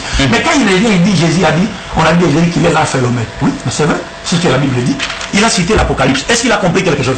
Parce que moi, mon problème avec lui, c'est qu'il y a des versets, c'est que nous, les musulmans, nous appelons ayat muhkamat, des versets qui sont clairs et d'autres qui sont mutashabihat, qui demandent une interprétation. Et les versets qui sont un peu apparemment ambigus doivent être interprétés à la lumière des versets qui sont clairs. Il a dit Apocalypse, avant que je ne lui explique cela, parce qu'il ne connaît pas. 2 minutes. Avant que je ne lui explique cela, il a dit Apocalypse. Regardez, je commence même le premier verset du livre de l'Apocalypse, qui est une révélation de Jésus. L'Apocalypse qu'il a lu dit ceci. Voici la révélation de Jésus-Christ que Dieu lui a donnée pour montrer à ses serviteurs ce qui doit arriver. L'Apocalypse même dans lequel il s'est référé pour citer ce passage-là, c'est une révélation que Dieu a faite à qui? À Jésus. Comme Jésus lui-même de son vivant disait, je ne parle pas de moi-même, je vous dis tout ce que le Père m'a prescrit de vous dire. Toujours le même Apocalypse, chapitre 3, verset 12. Qu'est-ce que Jésus dit? Toujours l'Apocalypse dit ceci. Du vainqueur, je ferai une colonne dans le temple de mon Dieu, et il n'en sortira plus. J'écrirai sur lui le nom de mon Dieu et celui de la ville de mon Dieu. La nouvelle Jérusalem qui descend du ciel d'auprès de mon Dieu. C'est Jésus toujours qui parle. Je ferai de lui une colonne dans l'étape de mon Dieu. Jésus a son Dieu. Qu'est-ce que signifie l'alpha et l'oméga? C'est ce que les frères n'ont pas. 1 minute. Jésus dit je suis l'alpha et l'oméga. Mais Salomon a été appelé l'alpha et l'oméga dans la Bible. Vous n'avez pas vu ça? Qu'est-ce que cela signifie? C'est comme Jésus qui est appelé chef. Paul a dit, je veux cependant que vous sachiez, Christ est le chef de la femme. L'homme est le chef Christ est le chef de l'homme, l'homme est le chef de la femme, Dieu est le chef de Christ. C'est le même mot, mais avec 3 entités différentes. Dieu est appelé le roi des rois, Nabucodonosor le roi des rois, Artaxerxès le roi des rois, Jésus est appelé le roi des rois. Mais ça veut dire quoi? C'est le même mot avec 3 sens différents. Dieu est appelé l'alpha et l'oméga. Mais le verset qu'il a dit, Jésus dit, je suis l'alpha et l'oméga. J'étais mort, mais maintenant je suis vivant. Un Dieu qui était mort, parce que le Dieu de l'islam qui est l'alpha et l'oméga, c'est celui-là qui ne meurt pas. Et c'est celui qui a ressuscité Jésus. Selon Paul, Galates chapitre 1, verset 1 à 2. Le Dieu de nos pères a ressuscité Jésus que vous avez prié, vous avez tué. Le Dieu de l'islam, l'alpha et l'oméga, le véritable, c'est celui-là qui a ressuscité l'alpha et l'oméga de notre frère, qui était mort et qui est maintenant vivant. Super. Pourtant, on n'a pas fini. Super. Pourtant, on n'a pas fini. Il met en évidence, c'est l'aveuglement. Voilà. Pourtant, je lui ai donné Jean 2, 19. Qu'il dit que détruisez ce temple et je le rebâtirai. C'est un langage, M. Abdoul a tout simplement un problème de langage avec Jésus-Christ. Il ne comprend pas. Alors, quand il dit que Jésus-Christ est la parole, parce que c'est Dieu qui a déclaré dans le ventre de Marie, mais si cela en est le cas, mais Jésus-Christ n'a pas, dans ce cas, Jésus-Christ n'est pas le seul à être créé par la parole. Mais Dieu a créé beaucoup de choses par la parole. Les forêts, l'eau et tout ça, là, les étoiles. Mais qu'il me montre un seul verset dans le Coran qui dit que les étoiles, c'est la parole de Dieu. Puisqu'il a tout créé par la parole. Vous voyez donc, ils s'embrouillent là-bas, ils s'embrouillent. Ils ne peuvent pas se mouvoir dans le Coran. Alors, je continue avec les attributs de Dieu. 4 minutes. Avec les attributs de Dieu. Je prends le Coran chapitre 56, verset 1 à 8. Je vais lire. Quand l'événement, le jugement arrivera, nul ne traitera sa venue de mensonge. Il abaissera les uns, il élèvera les autres. Quand la terre sera secouée violemment, des montagnes seront réduites en miettes et qu'elles deviendront poussière et éparpillées. alors vous serez en trois catégories. Les gens de la droite, que sont les gens de la droite? Les gens de la gauche, que sont les gens de la gauche? C'est ici, on parle de la venue de Dieu, la venue de Allah. Hein? Nul ne traitera sa venue de mensonge. Exactement. Quand le Coran parle de gens de la gauche et des gens de la droite, je vais prendre ici Matthieu chapitre 25, verset 31 à 32. Vous allez trouver les déclarations de Jésus-Christ ici. C'est exactement ce que le Coran dit. Alors que le Coran parle du retour de Allah. Allah viendra et nul ne traitera sa venue de mensonge. C'est Allah, ce Dieu-là viendra en la personne de qui? Qui nous dit ici? Puisqu'il dit nul ne traitera sa venue de mensonge. Qui nous dit c'est Allah qui reviendra. Viendra en la personne de qui? Il sera incapable. Je vous assure. Bon, mais Matthieu chapitre 25, verset 31 à 32 dit ceci. Le Fils de l'homme viendra dans sa gloire avec tous ses anges, comme il est dit ici dans le Coran. Avec tous ses anges, il s'assiera sur son trône de gloire. Toutes les nations seront rassemblées devant lui. Il séparera les uns d'avec les autres, comme le berger sépare les boucs d'avec les brebis. Il mettra les brebis à sa droite et les boucs à sa gauche. Exactement ce que nous lisons ici. Alors vous serez en trois catégories, les gens de la droite et les gens de la gauche. Donc ça, c'est des concordances que lui ne peut pas nier. C'était l'attribut divin. Est-ce que lui il peut nier ça? Il peut réfuter ça. Alors j'ai dit aussi qu'il confond quand Jésus-Christ dit mon Père, je suis envoyé de Dieu. Mais dans le Coran même, je lui ai monté dans le Coran un verset coranique qui dit que les envoyés sont venus à Abraham. Ces envoyés-là étaient Dieu. Et à la suite de leur causerie, ces envoyés ont dévoilé leur identité. Ils se sont montrés comme Dieu, comme Allah. Est-ce qu'il lui peut contester ça? Durant tout le débat, il n'a pas contesté. Il n'a pas réfuté ça parce que c'est des vérités qui restent comme ça. Personne ne peut changer ça. Vous voyez, donc, ils s'embrouillent. Quand Jésus-Christ dit mon Père, nous ne nions pas que Jésus-Christ est le Fils de Dieu. Mais c'est le Dieu, la Bible dit qu'en lui habite toute la plénitude de la divinité. Si vous dites que Jésus-Christ est prophète, nous disons Amen. Si vous dites que Jésus-Christ est envoyé de Dieu, nous disons Amen. Si vous dites que Jésus-Christ est le Fils de Dieu, nous disons Amen. Si vous dites que Jésus-Christ est le messager de Dieu, nous disons Amen. Jésus-Christ est le Messie de Dieu, nous disons Amen. Jésus-Christ est tout ce que la parole de Dieu, nous disons Amen. Mais tout ça là, il a la plénitude de la divinité, donc Dieu. Parce que les attributs que j'ai donnés ici, les 6 attributs là, aucun prophète n'a ces attributs là. Si Jésus-Christ était un simple prophète, donc Mahomet devait avoir ses attributs, donc Abraham devait avoir ses attributs, je suis encore dans mon temps. Donc Moïse devait avoir ses attributs, donc David devait avoir ses attributs. Or tous ces grands prophètes là que cite le Coran, il n'y a que Jésus-Christ qui a les attributs divins. Alors donc j'ai dit que Dieu n'a pas besoin de dire que je suis Dieu pour que nous croyions en lui. Quelqu'un qui dit que je suis le président de la République, s'il n'a pas l'impérium, après de faire cette déclaration. Super. Alors, c'est à la fin, on est arrivé à la fin de l'émission. 1 minute de conclusion, 1 minute de conclusion, et on a terminé. Il est 20h, on est arrivé à la fin de l'émission. C'est la conclusion, vous avez une. Mais on a fait 5, 5, 5, 5, sans discontinuer. 5, 5, 5. Une, et puis on atterrit. Sinon, on n'arrivera pas à la fin. 1 minute de conclusion, je vous en prie. C'est-à-dire, on a fait des questions-réponses, papa, on a fini. 1 minute, je vous en prie. Résumez votre pensée en conclusion, 1 minute. Les musulmans ont organisé ce débat et je pense que vous savez très bien ce qu'on a fait. C'était une réplique à ce qu'il était en train de dire, mais vous avez mal clôturé le débat. Parce qu'il fallait une réplique. Vous avez très mal clôturé les débats. Vous avez tout le temps. Il y a eu. Vous avez tout le temps. Je vous en prie.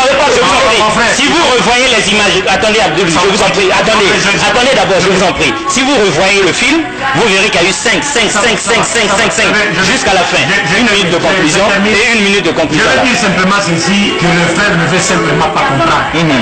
Quand on a parlé du retour de la venue de Dieu, il ne s'agit pas d'une venue physique. C'est comme on a parlé de la venue d'Élie, mais ce n'est pas Élie le physique qui est venu. Jésus a présenté Jean-Baptiste comme étant l'Élie qui devait venir. Donc lui, il voit venir physique, il pense que c'est Dieu qui vient physiquement. 2, il a cité Matthieu chapitre 25, il n'a rien à voir avec ce que le Coran dit.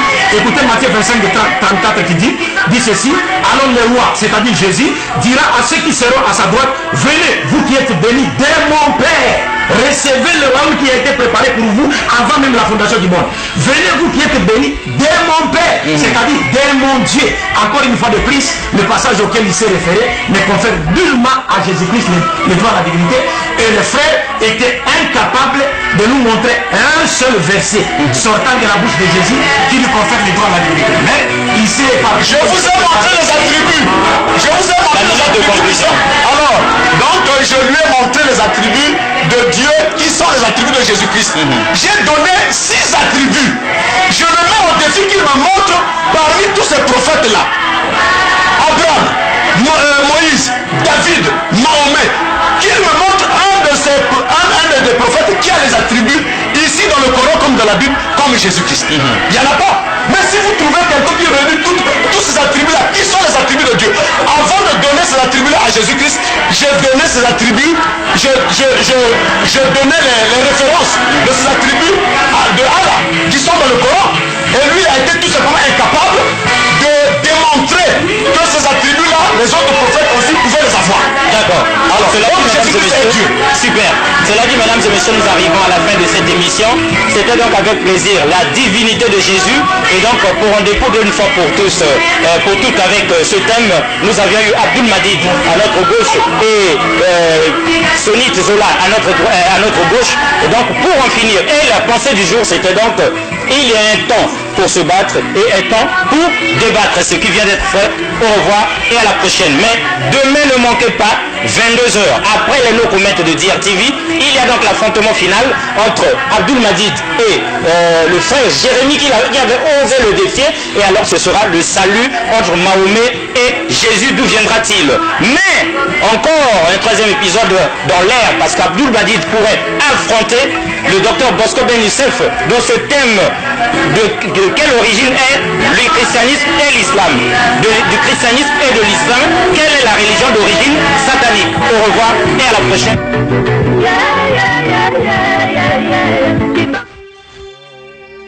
Disons déjà la Congolaise de banque à votre service. Azur, votre réseau de cœur, vous offre une nouvelle série télévisée, La Destinée.